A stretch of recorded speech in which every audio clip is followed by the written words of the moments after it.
Welcome to this week's version of Britain's favourite Sunday sermon. Another mad week in British politics. Do you remember that old expression, lies, damn lies and statistics? What about tweaking it a little bit? Lies, lies and energy policy and net zero. Because I tell you what, in this week, there hasn't been enough amongst all the other extraordinary things going on, the noise.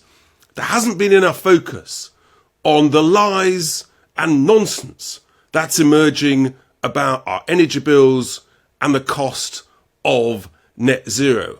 We've had the Siemens boss, yes, that's the company that makes the wind turbines, admitting that our energy bills have got to go up significantly in order to pay for the green transition to net zero.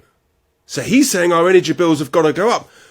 But all the eco-zealots have been saying renewable energy will bring our bills down. So who's telling the truth, folks? Who is telling the truth? Those two things cannot both be true. It's unbelievable. I'll tell you the truth. The truth is that our energy bills currently are almost double where they were some 3 years ago. And yet gas prices are almost identical to where they were some 3 years ago. So how does that work? I mean, what else has... Oh, I remember what's changed. Yes, that's it. The amount of renewable capacity and generation has gone up. So the gas price is the same, the renewables have gone up, and yes, our energy bills are nearly double. You don't have to be a rocket scientist to work out it's all due to the cost of the renewables, the cost of going to net zero. The Siemens boss has admitted it. What else happened this week? Yes, we had literally, unbelievably, an admission from one of the people who advised the government, the Climate Change Committee. It's now been admitted that back in 2019, when they advised Theresa May's government about the transition to net zero by 2050, oops, I'm so sorry, they used the wrong data. They absolutely used the wrong data. Couldn't make it up. I mean, just unbelievable. Wrong data, wrong time, wrong advice, wrong price, all of this stuff, they don't bear any accountability for. It's you, me, everybody, ordinary, decent folk, hard-working, tax-paying folk up and down the country who are suffering the consequences of that. And talk about suffering.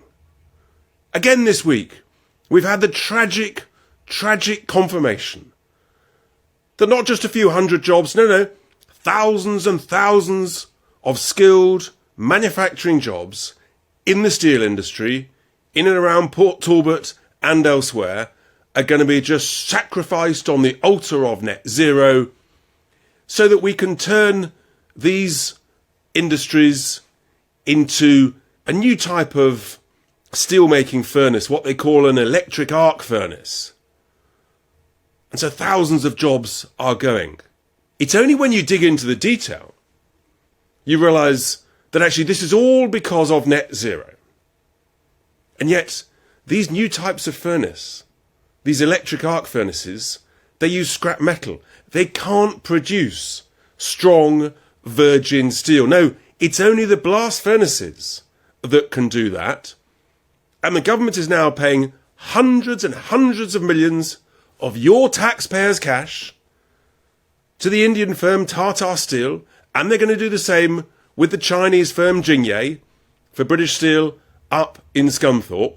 Hundreds of millions of your cash to get rid of perfectly decent blast furnace technology, producing strong virgin steel that we need for things like defence, tanks, the highest quality steels.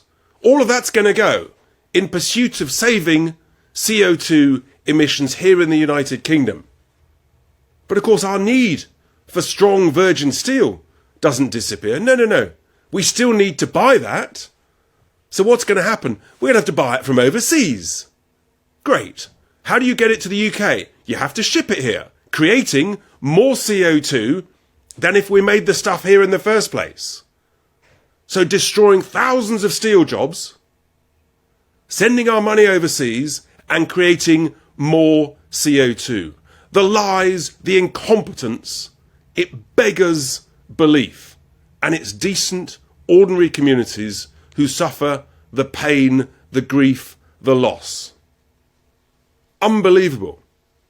And yet, it seems that the two main parties don't care at all in their obsession with net zero. People are simply not being told the truth. Bills are going up. They've used the wrong data. And thousands of decent jobs in the steel industry are being trashed. That's not to mention hundreds of thousands of jobs in the automotive industry. How do you grow an economy on that basis? Oh, we hear about green jobs. Really? Where are the green jobs? Who owns all of the offshore wind farms? Over 80% of them, overseas investors. Who builds them? Who services them? Where are the engineers from? The significant number from overseas nations who own the wind farms. Not surprising if they're developing them and owning them, they're using their own people. Lies, lies about this energy transition. It's an absolute catastrophe. And then, just to sort of round off the incompetence, we hear that there's another multi-year delay with Hinkley Point. Multi-year construction delay, and surprise, surprise, with many, many billions more of cost overruns. So our existing nuclear power plants, power stations, they're being wound down, and it looks like there's going to be a huge gap.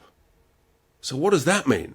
If we're trying to grow the economy using more energy, and yet we're reducing the amount of nuclear energy we're currently producing, and the new nuclear energy is going to be delayed, we're going to run out of energy, aren't we?